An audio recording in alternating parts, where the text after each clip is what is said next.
Hi everyone, it's Natalie here, and Marty. He's been up here snuggling me, and I keep waiting for him to settle, but he keeps kind of like rubbing his face on everything that's mine, because that's what he does. Because he's a cat. Um, yeah, so I guess this is day 6 of self-compassion with tarot, and as promised, I'm here still in my scrubs, and looking a little worse for the wear, which I figured I would, after a really long full day with a mask on, in the office with the doc, and it was really a good day, and a big part of that good day came from hi baby, reading everyone's messages that were so loving and so supportive and so compassionate. Some of you have reached out on text message and in other ways as well. And I'm so great. Marty, really, that's not, nope, we're not doing it. No, no, oh, we gotta stay here or we're gonna get down. Is that cool?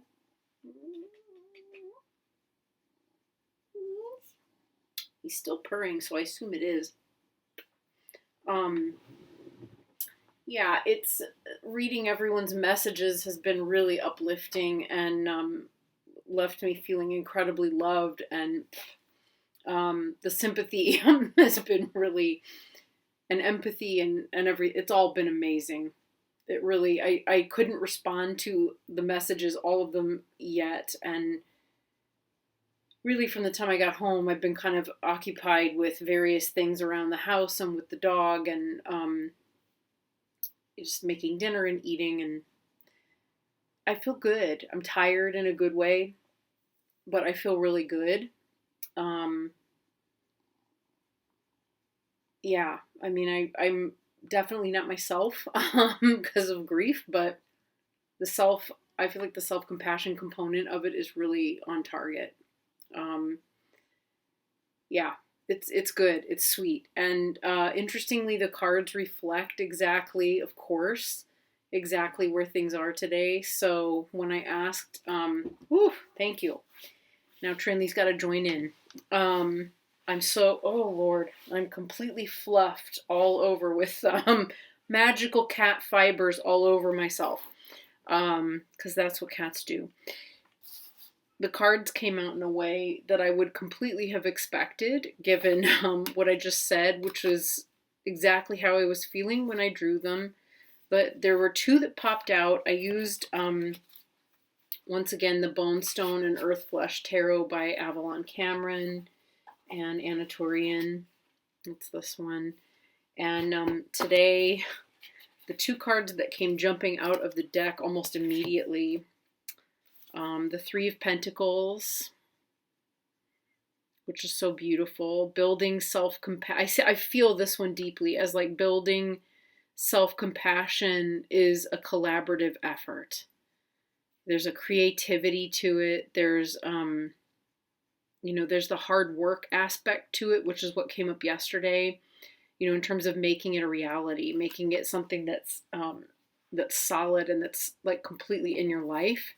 And then there's the collaboration, and really, I've been just as moved by watching other people's videos, whether I'm able to comment on them or not, because sometimes I'm sneaking them in while I'm waiting, sitting in the waiting room, like, at my desk waiting to go into the next patient. It's nice just to have a little something to do while I'm kind of not, I've got everything, all the ducks are in a row, there's not anything to do, and I'm just kind of sitting waiting. Those have been really helpful. They keep my mind focused and able to be with, with the moment, and kind of listening gently to other people's experiences. I listen to them a lot while I'm taking Noah for his long walks. And it's hard while I'm walking and like carrying stuff and managing him and so forth to do comments. Sometimes I'm able to, and sometimes it's really not happening. But they've been so inspiring. And I feel like the sense of community around, this effort and around doing this, which has been really beautiful, more than I would ever have expected. And And it's made me so glad that I chose to do it. I mean, initially I was just going to do cards at home. And at some point it was clear, like, no, you're going to do this project and or do this challenge and do it properly. And I've got a dog whimpering at me from the other room already. So I was hoping for one take without any interruptions, but I think I'm out of self-compassion and compassion for my dog, I'll be right back. And I'm back. He misses me all day long. So when I'm gone and I come home, if I disappear for more than about 5 minutes, he gets upset. The dog, Noah.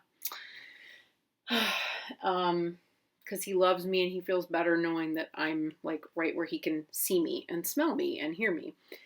And Tom was downstairs tonight instead of upstairs in the studio, and promptly fell asleep in his chair. So I thought, okay, Noah's asleep, Tom's asleep. I'll just sneak out and go to the other room and film this really quick.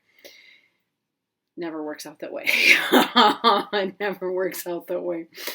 Anyway, yeah, collaborative effort. And then, interestingly, the death card popped up right with it.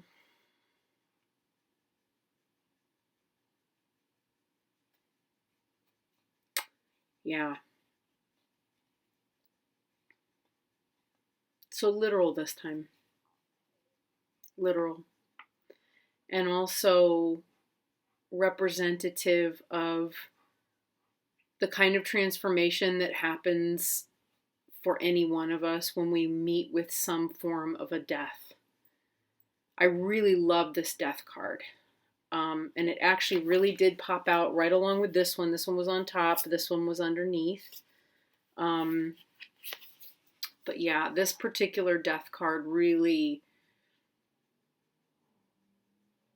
it's beautiful in every way. I mean, it is how I feel about death in so many ways. The whole cycle of death and rebirth, it feels like is encompassed here.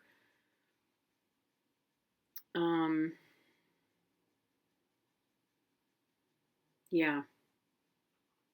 It's funny, my dad called me at work today because he realized yesterday that even though my mother reported to him that what had happened, he realized, oh no, I didn't call her and tell her I'm sorry about the boys, about the rats. So he called me at work.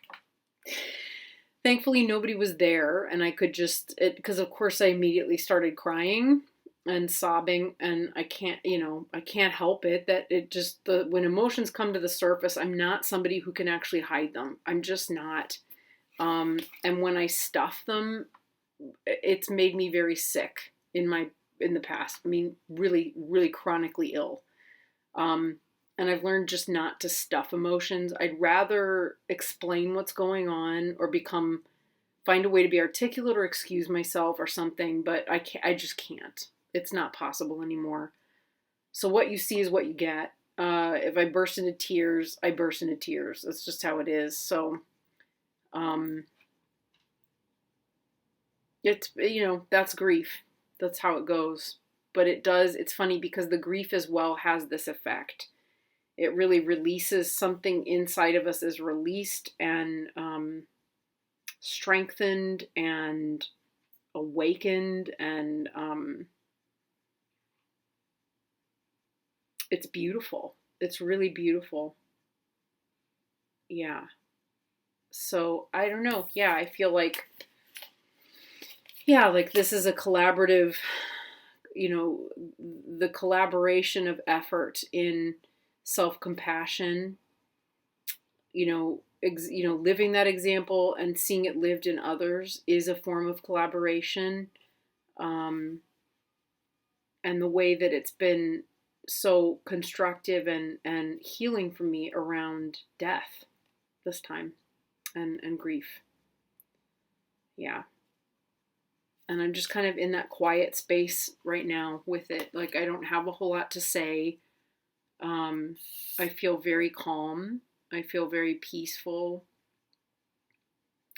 I'm very slow, but not because I'm exhausted, just because I'm slow today. I think it's just, I mean, that is an aspect of grief. It's just everything kind of is like molasses. But the love and support that I felt has meant that I could just be in that space today, and not, and in a way that was peaceful and exactly as it should be, which again gives rise to gratitude, gives rise to tremendous gratitude and connectedness, sense that I'm a part of something and that I belong, which is also a facet of self-compassion. You recognize at some point like that you belong. And actually, I should say too, that helped me make a really wise decision today. There's a family project in my immediate family of origin coming up this coming week, and coincides with my with the doc leaving town to take a break, which she desperately needs, and where I would probably have used the time to do other things and work on other projects and business and things that I really need to work on and put effort into. Equally, I need to be involved in this family project in some form. The difficulty for me came about when I recognized that there's a certain pattern within the family of origin that, while we have not seen this arise in the same way for a while, is arising right now. And it often does at this time of year, because and summers can become very tumultuous as a result. And we didn't have it last summer because life was not the same as it had been. So things did not arise in that fashion last summer. And it was a relief. And it gave my whole family of origin the space to heal. But this year is different. And so, as school, like public school, is winding down, the effect that it has on my sibling is that it makes, the stress that she has carried, which has been worse this year than at any other time. And it's always bad. It's always a heavy load for her to carry. She's looking for a way to offload it, but her nervous system is so ratcheted up that she doesn't know quite what to do. So she looks for problems to solve. And if there's anything in my life that looks like a problem that needs to be solved, guess who becomes the freak of the family? And I often have found myself dragged into that pattern of behavior and that pattern of family engagement. I mean, the rest of the family can easily get sucked into her thing that she does. But I named it today. I could see it coming over the last couple of days, the last several days. And I thought, I'm not doing that this year. It's just, I don't have any space for that. None. I don't have any space for the drama. It's a function of a nervous system that is overwrought and out of control, and which is poorly managed, could be much better managed. There's not been any effort made on her part, on my sibling's part, to learn how to manage or become better aware of it. She's already so caught up in it right now that it has come down on her before she's had a chance to catch it.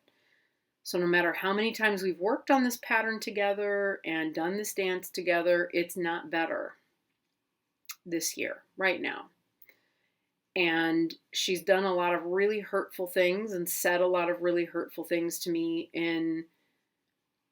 or just completely ignored me and gone around behind my back to say and do lots of things with my mom and dad, something we have promised each other regularly that we won't do. So you can see like something in her is really activated, right? So I have compassion for myself and for her at the same time. I see that that's where she is. I also know I want nothing to do with it. I don't want to feed the pattern. I don't want to participate in it. And I just kind of looked at it and thought, I'm not really sure how to handle it right now, other than to make sure that I don't place myself in the middle of it. So I called my mom this morning and said, listen, I will help with this project. I think it's best if I do it in my own time, but not be there to do it with all 4 of you. It's not going to work well for me. Hi, Trini. So the choice, I feel like that was a wise choice. Just not to be, if you can't, I can't control it. I can't, she's not a bad person. She's my sister. She's caught up in a pattern and in something that has almost a life of its own and has for years. And it's caught her before she's had a chance to have any awareness of it. But I see it. So I'm going to take myself out of it. Once I realized that was what was happening, I'm done. So I'm not going to do it. And instead I will find a way around it and engage in some serious self-compassion work over the next week, because it's going to come up and rear its ugly head one way or the other. I'm going to do what I can to protect myself from being the target of it, without blaming, as much as possible, without blaming. If possible, I will try and find a way to express that I'm hurt and that her behavior is hurtful. Boy, there's a lot of shedding going on in this house right now. Got to get out the Furminator. Got to get the Furminator, Trini. So I feel good about that. I don't know how quickly I would have caught that. I don't know if I would have caught it as quickly had we not been engaging this right now. And so for that, I'm profoundly grateful that we have it and that I chose to do it. So, kind of saved my bacon, right? I feel like there's going to be more to this somehow. We'll see. We'll see. But for the time being, thank you so much, everybody. Truly, from the bottom of my heart, it's made all the difference. And I'm just sending you tons and tons of love and gratitude right now, and hoping deeply that wherever you are with your own self-compassion process, that that it's at least allowing you to hold space just to be as you are, however that is. Yeah. All right. Mwah. Bye.